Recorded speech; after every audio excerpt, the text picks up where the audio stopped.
Welcome back to another episode of Knifey Spoony.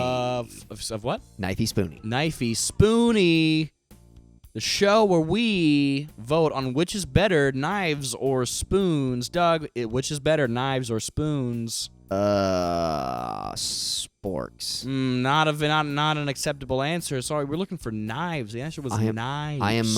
I am the Tulsi Gabbard of this discussion. I am going to vote present by voting spork. We'll take it. Thank you so much for joining us on this episode of Knife or Spoon. Yeah, dude. So we're here in what we have certainly accepted as Detroit. And frankly, this isn't even the future version of it. This is what it looks like right now. I've heard that real estate values in Detroit are like low enough that you can buy a house for something like $20,000. Oh.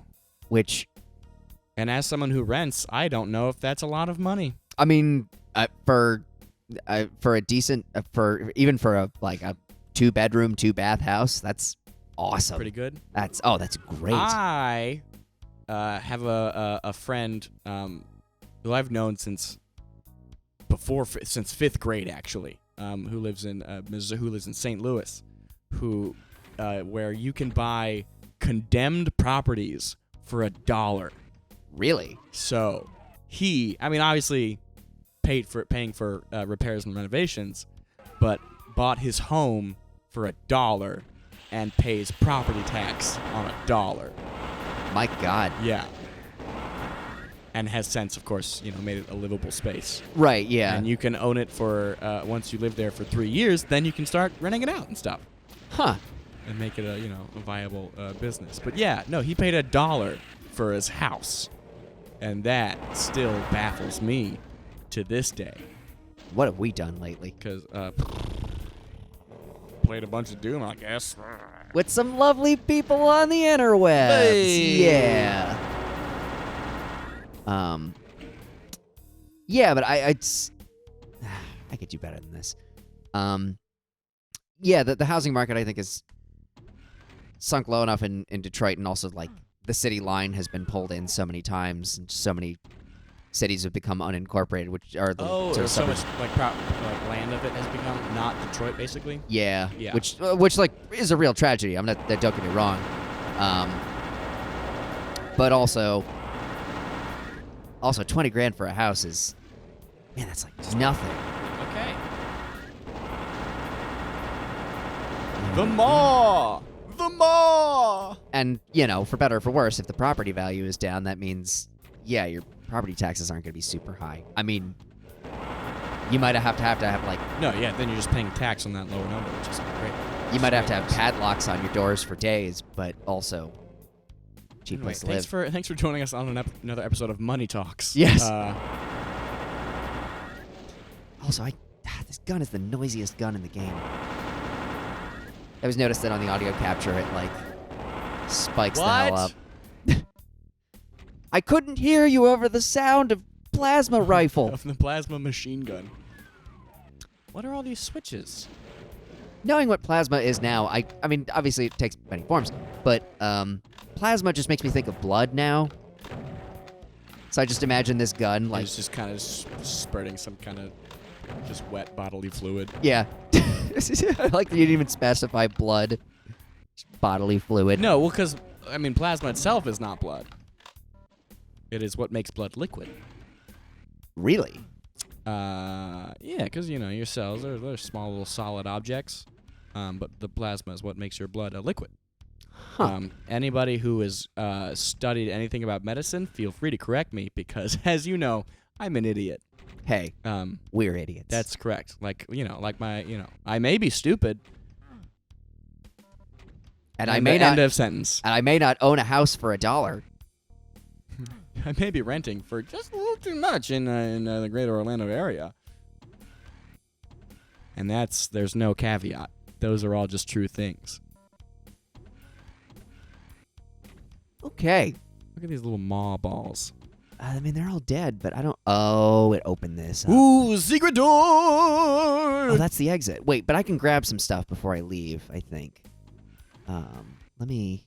little party favors for the road. Red key to open the door. There's no red key in this level. That's bullshit. In this, that can't be true because you need one to open that door. No, like I remember running to that issue before. Well, let's see where the next level goes. That's it. So we're only like 5 minutes in. Okay, yeah, I'll just die a couple times on this. And then we'll call it a day. We'll probably call it a When night. you Yeah. get downtown, This is a. downtown. I don't know what song that actually is, but I know it exists. I know it exists too. It's the same. Oh God! I know this to be true that it's the same person that sings the original "Always Something Good to Remind Me." Dionne Warwick. I think so. To the Google. Yeah, so this level, a lot of open space to this, but there are a lot of enemies here, and they're in very inconvenient positions. Like this guy just walking the streets. Aha! I'm right. Google says I'm right. It is Dionne Warwick? Yes. Ah, she's so great. Actually, while we're on that subject, favorite Burt Bacharach. Oh Hal God, David no, song. I'm not. It's Petula Clark. Oh, I don't know who that is. Sadly. Neither do I. Wow, we favorite are- Burt Bacharach song? Is that we the are- question you're we about are- to ask? 0 for 5 today. We are just Again, I may be stupid. And I am. The end. The end. Full stop, end of thought. The question you were asking, favorite Burt Bacharach song? yeah. Favorite Burt Bacharach, Hal David song. Close to You as performed by the Carpenters. Oh, it's beautiful. So good. That is soft rock heaven. That's good. That album I do have as a record. And then I love the version then performed by Stevie Wonder on the Talkbox and by Jacob Collier. Has a very fun version of it. Oh, I didn't say Very fun neo soul version of it. yeah, that Stevie Wonder version from the 70s is very special. Because he only performed it on that one. One show is like Top of the Pops or something. Or not, it wouldn't have been Top of the Pops. I don't think they did. I don't believe they did. David Frost? Is that? Yeah, no, it would have been David Frost. It wasn't Old Grey Whistle Test, because Old Grey Whistle Test did not, it wasn't a thing for Stevie Wonder yet. But yeah, So he goes to this just like this, and you should all go and after of course watching the rest of this enthralling installment of Raspberry Pi of Plays Super Doom. Die a bunch. Oh, I missed a whole. Oh, good. There's that. Okay, yeah, just continue what you were saying. Oh I'm yeah, just gonna after watching this get my face enthralling shot in. installment of Raspberry Plays, please go look up a Stevie Wonder Plays Close to You on the Talkbox. Host on a David Frost. Yeah, David Frost is I guess it was like a late night show. Yeah. In the UK, and he's just definitely the most white bread, awkward, flavorless dude you could imagine. Dick Cavett would beg to differ. Okay, well, Go on. excuse me for being hyperbolic. But yes, David. It seems like a pasty white British dude, and then Stevie Wonder then brings the funk to this audience. Yeah, which is also definitely comprised of other just white bread British folks. Yeah, it's But there's one moment, because when you're moved by the funk. And you hear a good song or a sick bass riff or a dope solo, any human on earth might be inclined to like verbalize that, be like, oh, make like a ooh, or do the stank face. yeah. Stank face is the highest compliment any musician could ever give or receive. There have to be photos of us doing stank face. Definitely. I'm gonna throw some stank face photos in post. Yeah, definitely. And there's one moment where Stevie Wonder is now doing the melody to Close to You on the Talkbox. And then throws in a little riff that's not normally in the actual vocal arrangement of the song. And there's one guy in the audience that just goes, and I was like, yeah. The one brother in the audience. Welcome to the funk, guys. Welcome to lesson number 1. You British folk from 1970, I don't know, 4? I don't know when that video was from.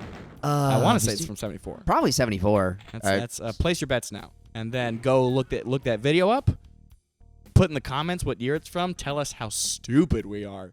And then also hit that like and subscribe button so that way you can get more episodes of Raspberry Plays, a.k.a. Raspberry Pi is wrong about stuff historically. Repeatedly. Repeatedly. Sometimes multiple times in the same episode. Easily. I am just sucking at Doom right now. Red key. There's no red key. Not with that attitude. Oh, but there is bonus stuff. Oh, bonus Sweet. stuff. I wish I could remember how to get up there. I can't for the life of me. The So- healthy face man? The health face man? Yeah, Magic Spoon guy. Yes, Magic Spoon cereals. That's actually their mascot. It's healthy face guy. Because Magic Spoon is healthy. Yeah. Yay! Yes. So you would say Close to You by the Carpenters. Yes. Favorite Burt Bacharach, Hal David. I am very big. Although you'll probably start listing songs that he wrote that I'll be like, oh, he wrote those? They wrote so many good songs. There is actually, speaking of the Carpenters and Burt Bacharach and Hal David, there's a great medley of Burt Bacharach, Hal David songs that the Carpenters do on one of their early records, and it's great. And they do that vocal stacking thing that the Carpenters did so well. Juicy. To the point where their voices almost stop sounding like human voices. They sound like an instrument. Wow. It's I mean, that's how I feel on the la la da da da close to you. It's that C section on Close to You. It's that, but like an up-tempo version of it. Ooh, juicy. It's like that employed in a faster song with more action. Ooh. But for Burt Bacharach, so all the songs in that medley are great, obviously. But if we're going for the favorite of the day, I'm inclined to say, "Do You Know the Way to San Jose?" That all rhymed, as performed by Dionne Warwick, Okay. who was basically their muse. Like, she was sort of the lady that they wrote for. Ah, fun. And with good cause, because she was such a great singer. Oh, shit! Magic Spoon, man. Eat It's Magic nice Spoon. to see you again. Magic Spoon, acknowledge my love. No, you'll just consume him. I will. For health. For your health. Right, okay, but I have to finish the level, too. That'd be cool. I'd love to see that. Yeah, Do You Know the Way to San Jose is really cute. That's a great song. That's a nice laid back. I will say that is the one upshot to being quarantined and whatever. I mean, we are not officially quarantined here in the beautiful city of Orlando. But for all intents and purposes, like I've not really gone anywhere the last couple days. As I would encourage most people to, keep your traveling down to a minimum, especially those people on spring break at Clearwater Beach. Don't you do that. Stop it. Stop it. You're being rude. Stop it. But I was going to say, the plus side of having that downtime is I'm very relaxed, and I get to just sit out on the back porch of my house and enjoy the nice warm weather. Because it's just the right amount of warmth, where it's not too hot, not too cool, just right. Goldilocks in it. Yeah. And I get to listen to, I can drive with I can just walk around the house and listen to music, and I've definitely been listening to that song the last couple days because it's a nice mellow song, and it's cute, and it doesn't demand too much of you. Easy listening to a T. Yes. That's really what they mean when they say easy listening. You want to talk about easy listening? I have just picked up two amazing smooth jazz. I recently picked up 4 very good records. I went to a vintage flea market, picked up some vinyl because I am hip, I am cool, I am all analog, baby. That's not true, but I do love collecting records. Picked up 4 very good ones and 2 amazing smooth jazz albums. 2, dare I say, iconic smooth jazz albums. Grover Washington Jr.'s Wine Light, containing the song Just the Two of Us, sung by the rich vocals of Bill Withers. Amazing. And Chuck Mangione's Feels So Good. Classic. Amazing song. If you are not familiar, please go listen to it. God, please Both go are listen to it. Classic smooth jams. As I say, when you said analog everything, for some reason, were you done with that story? That was the end of that story. I was going to say, when you said analog everything, for whatever reason, my brain went to, remember when we were on tour in June of 2019? Yeah. Sorry, go on. And we were outside, we were in Nashville for the night. Yes. And we were staying at this... Yeah. We were staying at this place. It was an Airbnb. It's actually really... It was nice. It's Nashville, so it was like out in the mountains. It was really beautiful. Very quiet. The air was nice and clean. And I just remember, we finished our show at like midnight or something. It was like midnight on a Wednesday. Yes. So we're like, well, we don't want to go out and spend money on food. We'll do that in the morning, but we are hungry, so we went back. To the Airbnb. Went back to the Airbnb. Which is a commune. Yeah, basically a hippie commune house, which that was sort of cool in a way. No, worse places to Airbnb, definitely. But yeah, if an interesting situation. And yes, proceed. Oh, I was gonna say the analog thing brought me back to making toast the analog way. Yeah, so we searched high and low around the whole house. No toaster. No toaster oven. No toaster. Nothing. And we're simple men. Peanut butter and toast, or now in the modern era, almond butter and toast. I was gonna say, let's wind this back. Sure. I am a simple man. I am the one consuming nut pastes on a regular basis. Sure, but I will have some. I'll gladly be satisfied by some. No doubt. Not just have some, be satisfied by some. Yeah, it's good. I'll enjoy it, and it'll be filling. It's just like I brought full rations of bread and peanut butter. So we're good to go. Yeah. But the one caveat is that bread does have to be crunchy to some extent. Can't just be bread. Got to be toasted up a little bit. Need that crunch. Need that crunch. So again, we're searching high and low for a toaster or toaster oven. Does not exist. So we're like, fine. Even though this was not mentioned, the usage of the oven, it was not in our preliminary Airbnb discussion. We just did it. Some people set rules like, oh, please don't touch this in my house, and we totally get that. The oven was not addressed by this woman hosting us. What was her name? June, I think. Maybe Something like that. and we're like, we'll do it. So we use a gas oven to make 2 slices of toast At 2 in the morning. 1 or 2 in the morning. I think I've got video of that. If I've still got video of this, I'm we going to have throw it photos, on the end. We have pictures, definitely. Tracy asked why we don't use a frying pan. I don't know that we knew where the pans were. That is also true. Also, I don't know that the burners worked all that well. Because I had contemplated for a second, well, let's just put these on the burners, but I think they were gas burners, which meant, your toast might catch fire. Yeah. Um, And that's just burnt, and we don't like that. yeah, it's burnt toast, so... I, for whatever reason, I don't know why, because I know it's not analog, but I just analog or archaic way of making toast just popped into my head. It's that's good. oh yeah, that one time that we made toast in an oven, and it took. Here's the best part. It took an hour. We had to roast it for 30 minutes on both sides. Yeah, to get it just a little bit crunchy. Yeah. It was the best worst case scenario I'd ever seen in my life. We laughed our asses off, took a shower, and then Got up the next morning. slept on the very confusing bedding situation. God, she had rules for how to make the bed that were not intuitive. Not make the bed before you leave. That one makes sense. If you're an Airbnb host or running that property, and you can set your own rules. It's your house. That's fine. And if the rule is make the bed before you leave, yeah, I'll do that. Absolutely. Absolutely no problem. Common courtesy. I'm a guest in your house. But this lady had 13 rules for how to make the bed, make sure this sheet stays on and don't touch that one, and if you're under this one, put that one over here and then throw it in the washing machine, but also don't throw that one in the washing. Well, what's worse, she had a drawing that she made, and the drawing did not help. It made it worse. Worse. She's like, "Oh, be the sandwich in the bread." It's like, what's what the are you bread? talking about? It's like, she was really nice. Other than that, but She I was was so cool. I have no idea what you're talking about with these folks. So I think we basically did everything short of putting on more clothes and sleeping on the floor. Yeah. And sleeping on the top sheet and not touching anything and hoping to God we did it right. Yeah, which I don't think we did it wrong, because she was saying, "Oh yes, well I save you the money, but if you sleep on the bedding wrong, you'll be charged an extra so and so such and such cleaning fee."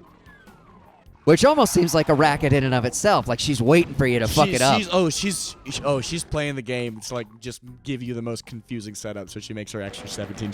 She's the Airbnb equivalent of the hotel room that has bottled water in the fridge, and it doesn't have the label on it that says, "Hey, drink me," and it's $1, or well, realistically, if it's a hotel, it's $4.